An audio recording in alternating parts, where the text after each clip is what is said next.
Hey, sports fans and SJR community. Welcome to Knights Connect. I'm Liam Fahey, and today I'm joined by Joseph Lizzi, Danny Stigliano, and Jack Locks. With the big game just days away, we can expect a jam-packed show full of Super Bowl hot takes, predictions, and content. That being said, we did miss the last 2 weeks of NFL action. In those 2 weeks, Jack Locks' beloved Baltimore Ravens got throttled by the Chiefs, who, by the way, I did pick preseason to win the Super Bowl and then pre-postseason to win the Super Bowl, just to remind you. And then also, we saw the San Francisco 49ers take down the Detroit Lions. I want to focus on this AFC Championship game first. I want to go over a little bit what happened. I'm going to throw it to you first. Jack, the criticism of Lamar for years has been his failure in the postseason. Obviously, his first game in the postseason this year was stellar. 2 rushing touchdowns, 2 passing touchdowns. He had a great game. Didn't have as great as a game, at least I thought. It was clear, against this stout Kansas City defense. My worry and my question for you is, will he ever get over the playoff hump? Will Lamar ever be clutch? I think that this was one game, and we can't be measuring it on just small mistakes that happen. Yes, in the past he's had bad games, but now he's fully developed into that mature version of who Lamar Jackson is in this 2024 NFL season. And I think that this year was the year for him to show that he has matured from those games. And as we saw in the Texans game, he was like that. But in this Chiefs game, the amount of possession that the Ravens had the ball in the first half completely changed that dynamic that the Ravens have been using all season long, which is run the ball consistently, and then when they have time, they can let Lamar sit back in the pocket and pass. They relied too heavy on Lamar in this game. They went to too many passing options, and they did not give Lamar the time to rest on certain snap counts. But I think in the future, Todd Monken will learn from this mistake, and if the Ravens get back to this position, they will be able to capitalize. Because if they get there again, Lamar is not going to let this one down. Lisi, what say you? I disagree completely, actually. I think that if you already said in the past, Lamar can't get over this hump and he can't get it over in the present day, what says that he's going to get over it in the future? There's nothing is probably going to change with the Ravens from now till next year. Stiggs, my problem, I hear all of your reasoning. My issue with this theory of Lamar's maturation is I appreciate his increased passing play in the regular season, and I think Monken's offense and changes assisted it with that in a pretty big way. And obviously, Lamar's phenomenal, and I'm not going to argue that Lamar is not amazing. He's a top 3 quarterback in the NFL, and I don't think that can be disputed that much. And he should be winning MVP this year. However, his trouble has always been in the passing game, and when it came down to it, when the team pushed him into a spot, and I tend to think really it was both sides. It was, Baltimore probably didn't have a great game plan. Also, I thought the Chiefs, and specifically the Chiefs defense, were awesome. But that's neither here nor there. When Lamar was put in positions to have to be relied on in the passing game, well, Stiggs, what happened in that pass to the end zone? triple coverage. Obviously you could put it out there. It was pass interference. Yes, it was, but triple coverage, most of the time you're not gonna get that in. And like you said, game plan was very bad. Honestly, Lamar is a mobile quarterback. In this game, he was trying to be a pocket passer, and like a guy like Brady or Rodgers, he's not that guy. He is a guy like Mike Vick, something like that, where he's Hurts. he's running the ball, taking read options, and the whole time this season, what got them to this point was him running the football. So I think that their game plan was like, oh, let's pass the football. They're not going to be expecting that. Yeah, obviously they're not going to be expecting that, but it's very easy to cover when Lamar isn't a passer. What was the change in your view on Lamar's game from the Zay Flowers touchdown throw to in the fourth quarter? What was the translation between, oh, he's having a great game from that first passing touchdown, to he's not playing well. And I today. raise you. I just don't think he played well. Like I just don't. I Think, think the I think whole- the yeah. Zay Flowers play was excellent, and great quarterbacks make great plays, and that's a great play. See, on that play, But I don't think he played. he used very his legs. He got out of the pocket, scrambled around. Flowers fooled the defender, wide open in the end zone. All he had to do was throw it, and he even almost overthrew it. If you look at the Technically, replay. he didn't scramble. He actually escaped a sack because Exactly. he had contact. He wasn't scrambling. He scrambled out of it, but it wasn't fully scrambling. He was able to get out of the pocket when he was under pressure, and he was even on top of, like, a linebacker was on top of him. Well, He Jack- was able to escape out of it. Jack, this obviously, I mean, I wouldn't necessarily call it a capitulation. If there's a team that you're going to go down to in the playoffs, it's, the inevitable Patrick Mahomes and the Kansas City Chiefs, right? But you were confident going into it, or relatively confident going into it. Where does the blame fall? It lands on petty mistakes. Zay Flowers, the taunting call. As much as I am bitter about the refs' calls, some of them were controversial, but that one was kind of flagrant. I mean, Zay purposely spun the ball. He was Jerry Sneed was trying to twist his ankle, but no one talks about that. So he got him off of him. He twisted the ball. That was a clear, you can't do that. But then also Zay Flowers reaching for the touchdown with the ball, just tucked the ball in. He would have been in the end zone either way. And then the triple coverage throw, I think that was just a cry for help. That wasn't a well thrown, like a well thought out throw, because I think he was just going for the end zone because he thought he had no time left. And that's why the Ravens fell apart in the fourth quarter, because we felt that urgency of the need to score so that we could get back into the game. And that resulted into Lamar. I think you were really hurt by the Chiefs' dominance, honestly. I've gone back and forth with people who have said, like, well, the score says low scoring game, by a field goal. So it was close. The Ravens looked fine. It was close. In my opinion, the Ravens were an amazing team all year, and on the day totally got played off the field. Like, the Chiefs were just bullies. They dominated the clock. Like, Lamar had more of the passing yards, but it felt like we were always clawing back. It was a 10-point game for most of it. So it was a 2-score game. I mean, it honestly felt like you always want to score, but what's the take on First Things First that Nick Wright does that I like is that it felt like they were more interested in eating clock in that second half, the Kansas City Chiefs I'm talking about, than they were interested in scoring. They were more interested in keeping the ball out of Lamar's hands, and the Ravens couldn't necessarily claw their way back. Well, on the other side of the NFL, we saw what I thought was a much more entertaining game in the San Francisco 49ers versus the Detroit Lions. Two really excellent teams to watch. Now, Joe, I'm going to direct this question to you. Dan Campbell, after that game, made a statement along the lines of, this may have been our only chance, or this, we may never get back here. What do you think is the validity in that? Do you think there's a chance that this is it for the Detroit Lions in this dynasty? I think what he said was absolutely right. This is their absolute only chance.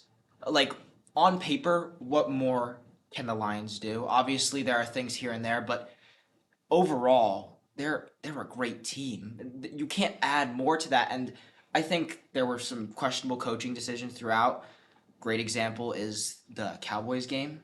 Mm-hmm. Why go for the 2-point conversion? Or why go for it on fourth down all those times? But Stiggs, do you think those fourth down?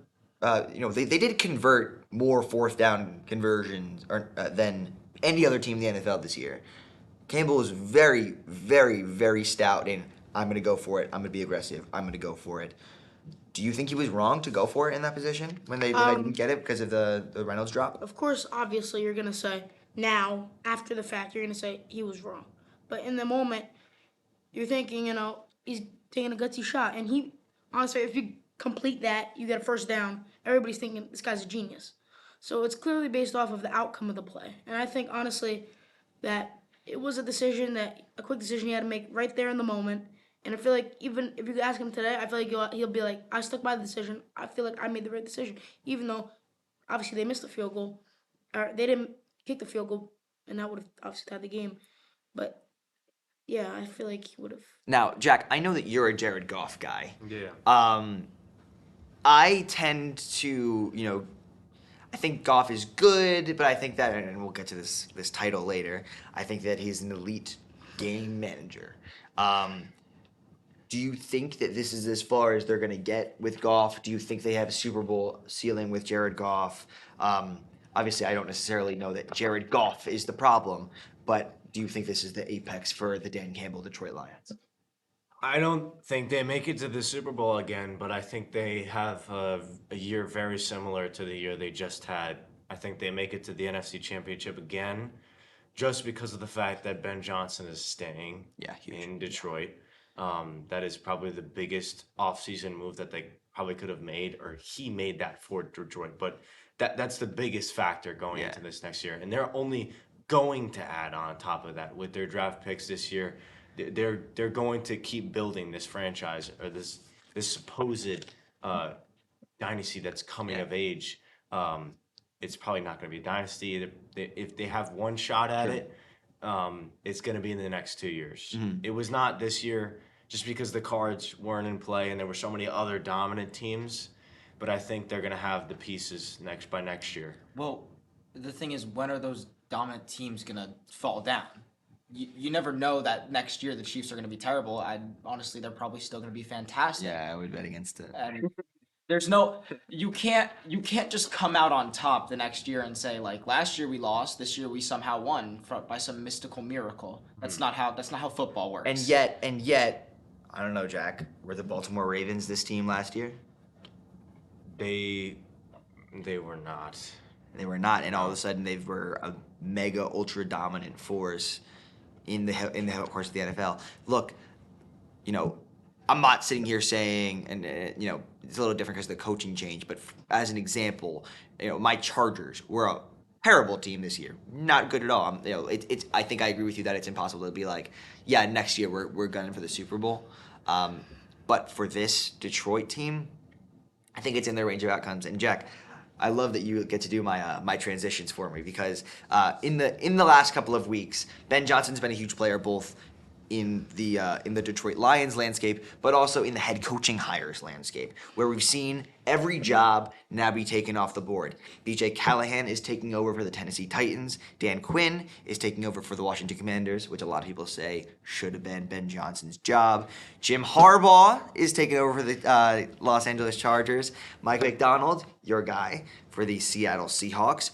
Raheem Morris for the Atlanta Falcons. Gerard Mayo took over the day after Belichick was mutually let go from New England, and Antonio Pierce was given his shot at the Las Vegas job. Stiggs, who are the biggest head coaching hires, and are you surprised that none of them are Bill Belichick?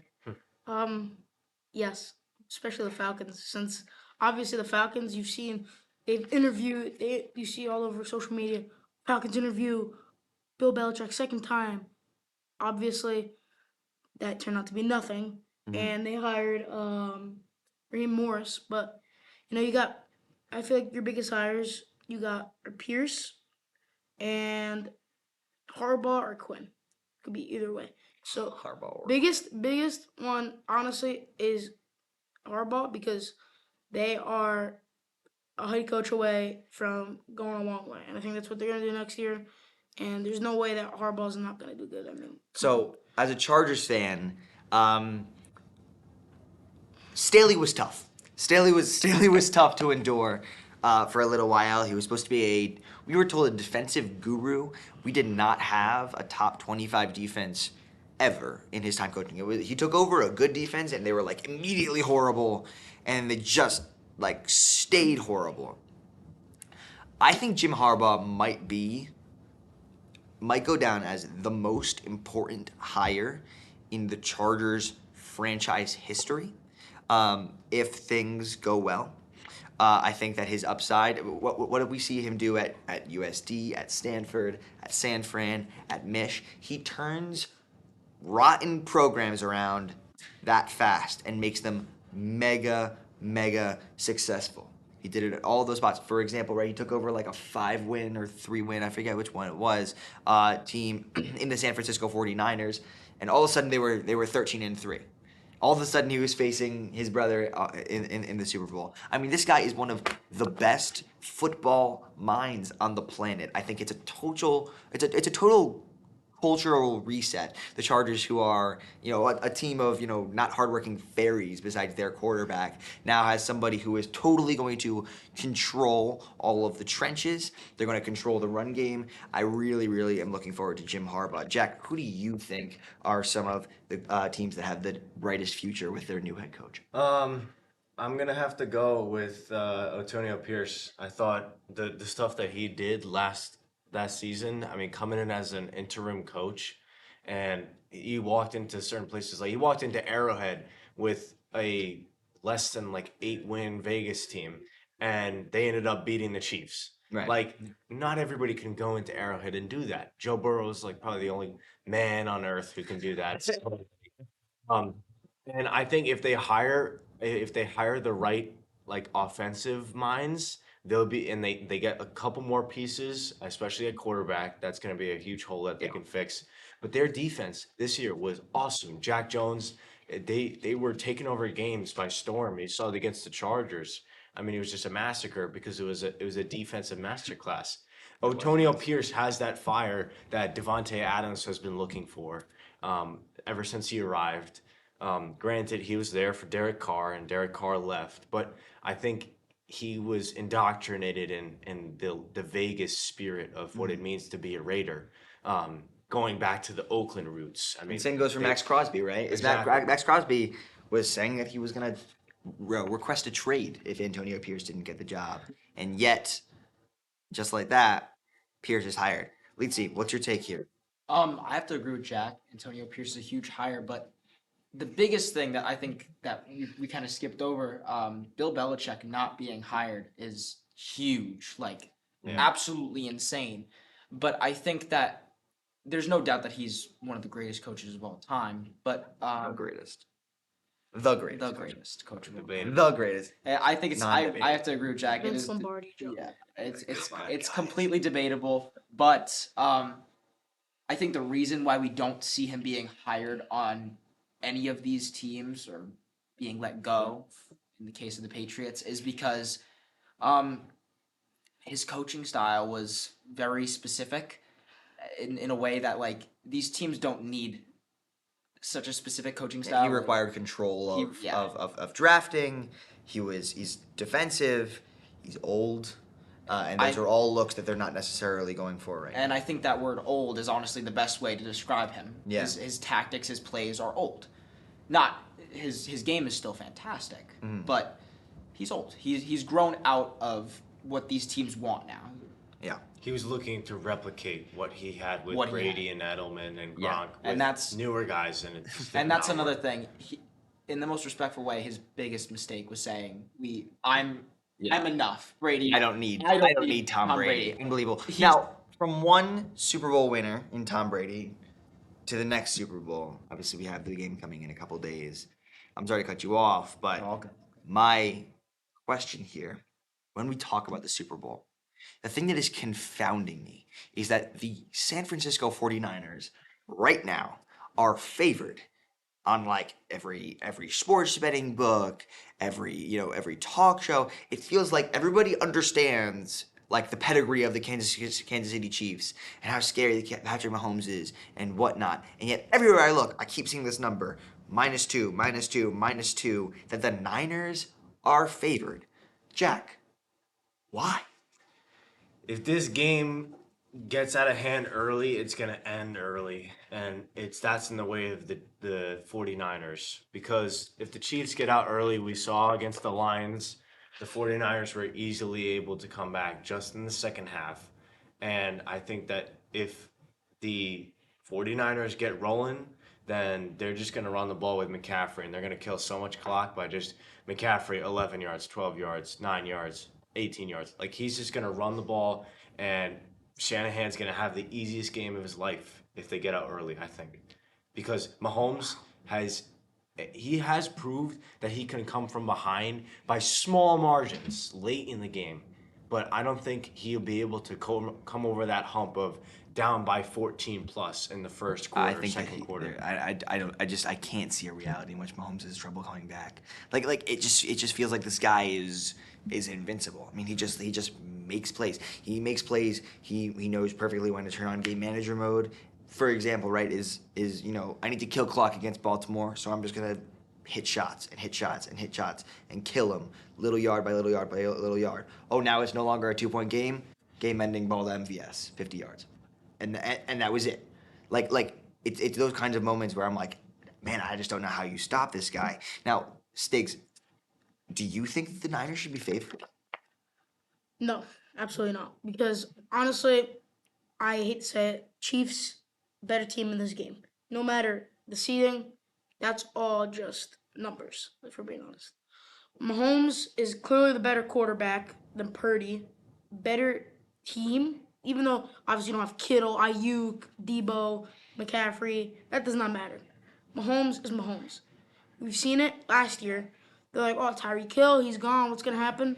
Super Bowl. Super Bowl and 5,200-yard MVP season. Exactly. So I think that the sports book, FanDuel, all that got it wrong. Absolutely wrong. It should be Chiefs, 2 points or whatever. I just think they're a better team right now. I think I want to say I know we're going predictions a little earlier, but I think I want the Niners to win, but I could see very likely seeing Mahomes. Yeah, I don't. What do you think, Lizzie? I think, like you said, I think the one thing you're wrong about is that the numbers do matter. Like, go player for player for player.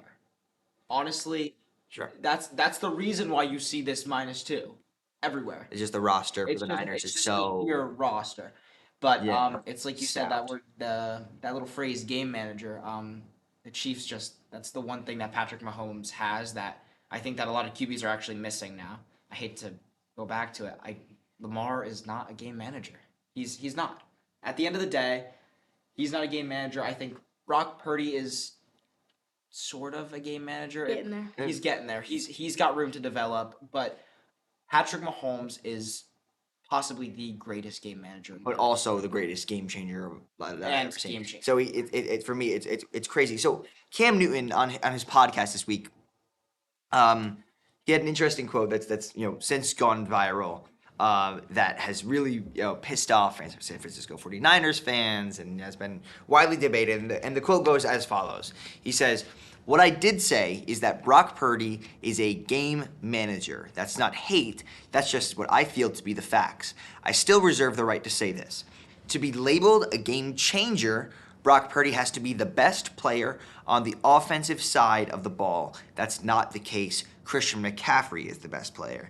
If you really want to be honest, if you add in the defensive talent, Brock Purdy is the 10th best player on this team. Did he have a great game? Yes. Is he playing out of his mind? Yes. Is he hot? Yes. But he's still the 10th best player on this team. Jack, what's your reaction to that? Cam Newton is biased. He's talking straight out of experience right now because he played with players like Devin Funchess, and he did not have the weapons when he was in Carolina. He made it to the Super Bowl all by himself, with some of the help of Luke Kuechly and guys like that on defensive end, Davis. Like, they helped him get there, but Cam Newton was the main contributor to get them to the Super Bowl. So he has some bias because he feels like I was a game changer when I played for my team because everybody around me was worse than me.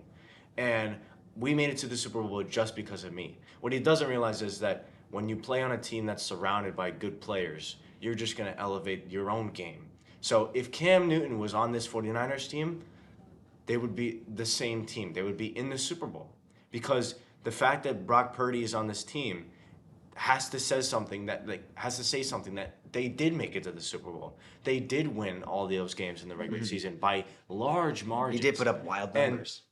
And at some point, you just got to say, well, he might not be getting the right throws at certain points where it's like, oh, Christian McCaffrey runs for the, but Brock Purdy is the missing piece that they've always been looking for. I mean, if you want to count winning as a stat for QBs, which I would personally do, Brock Purdy is up there as like almost at the top of the list because he contributes massively to that missing factor that San Francisco's been looking for since they had Jimmy Garoppolo in the Super Bowl and they lost and they fell short to Mahomes. Brock Purdy is that guy who is going to be able to take those deep shots in the game that Jimmy Garoppolo couldn't even throw. He couldn't even throw that deep ball. Here's my Brock thing with Purdy can Purdy, reach right? there. Purdy for me will just play well and play tight, and then he'll hit 2 or 3 of the worst passes I've ever seen in pro football, and then they won't like the Detroit game, they won't get picked off, and then all of a sudden we're all good, and then we'll continue to keep moving. But he just keeps winning. He keeps winning. He keeps winning. Either one of you guys can take this, guys. What is Brock Purdy's ceiling? He is a great player currently, but I feel like all of his surrounding talent, obviously, as you said, elevates him. So I feel like he can be a lot better, but I just feel like it's the talent that's carrying him right now. It's McCaffrey, Kittle, Ayuk, all those guys. He's good. He's not great. He is good. There's too much room to develop for him, and also, once again, you're surrounded by such great players. And I think the biggest thing for Brock Purdy, and something that Cam got wrong, is the fact that you can be a game changer and not be the best person on the team. To be a game manager, you have to be a game changer. He is a game changer. He's the piece that they've been missing, just like you said, Jack. But he's certainly not the best player on the team. I agree with that top 10 statistic. But overall, he's good. He's not great. He is good. Now, obviously, he's not. He's great. Like he's good, but he's definitely not the best quarterback playing in that game. His name is Patrick Mahomes, and Patrick Mahomes, in his first 6 seasons starting, has yet to miss an AFC Championship game. If he wins this Super Bowl, he'll have won 3 Super Bowls in his first 6 years. That will have him at the best starting trajectory of any quarterback in history. His only comparison right now for me are, the elite guys of all time, your Montanas, your Mannings, your Tom Brady's. My question is this. Let's say Mahomes wins this Super Bowl next week or this Sunday. How long and what does he have to do until Mahomes is better than Brady and seen as better than Brady? I feel that he has to, obviously you want to be better than Brady. Win Sunday. 1. 2, you got to continue this up. This isn't just done. Like you got to keep it going consistently year after year, putting up same MVP like numbers that he has. So I feel like he's not done yet. I feel like he could go win 10 Super Bowls. He is incredible, obviously. So I think that he could be so much better than Brady. He's one thing he gets out of the pocket. Brady was a pocket passer. Brady, no O-line is not Brady. Holmes, he could do it either or. He could stay in the pocket. He could run around the whole field, throw a touchdown pass. He is Patrick Mahomes, and he could do whatever. He is almost like a magician. Joe, what do you got? I think that, just like Mini Stigstead, gotta win Sunday, obviously. But the thing is, Tom Brady is there's a reason he is considered the greatest of all time. Yeah. One of the greatest of all time, like you said. It's because he plays consistently, even on teams that aren't so fantastic. Obviously, he's played on fantastic teams. We all know those.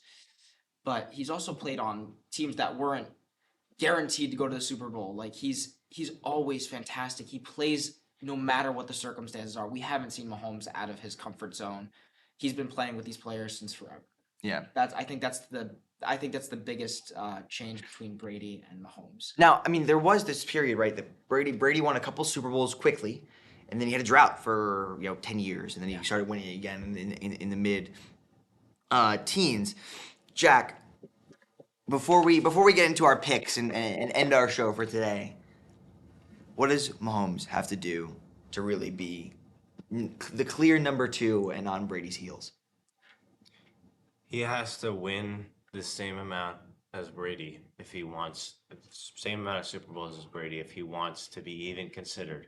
Because the fact that Brady was on the same team, and you could say that he was on two different teams at New England because the team that he was with in the early 2000s was completely different to the team that he was on in the late 2010s. I mean, he had so many different phases that he was a part of in New England. He watched the organization grow around him. Yeah. It grew around him. Yeah. Mahomes has dealt with the same system with Andy Reid and Travis Kelce, and it's always been the same thing every single year. Brady, the year he left New England, he went to Tampa Bay, and he won a Super Bowl against Patrick Mahomes. He's the And only dominated person. him, too. And He's yeah. the only person to ever beat Mahomes in the Super Bowl, and that's a reason. He's really There's a handed- reason for that. There have been two men who have handed Patrick Mahomes playoff losses: Joe Burrow and Tom Brady. And Tom Brady's done it twice. So, guys, let's go around the table before we end for today. Who you got Sunday? I got the 49ers because I think that they're going to get out early. And like I said before, it's going to start piling up. And Mahomes is going to start to flail like he did in 2020 against Brady. I think that Brock Purdy is not the best player. He's not going to be the best player in the field. But I think he's going to do just enough to sneak by. And he's going to beat Pat Mahomes. Or Christian McCaffrey is going to beat Pat Mahomes. Who will be Pat Mahomes? What do you got, Sticks? I honestly, same thing. I got the Niners. I mean, they have so much talent. I think Purdy, he knows the situation he's in. It took a while to get to the spot for the Niners team. Since 2019, they've gone through so much. I think that his mindset is, don't screw it up.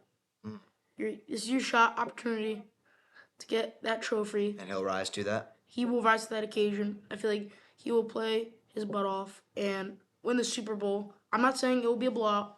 Very close. Obviously, you got Mahomes. So, super close game, but I feel like Purdy in the end reaches over the line more and wins the Super Bowl. What you got, Joe? I think the numbers matter. Go player for player. It's the 49ers in the end. So I have the 49ers.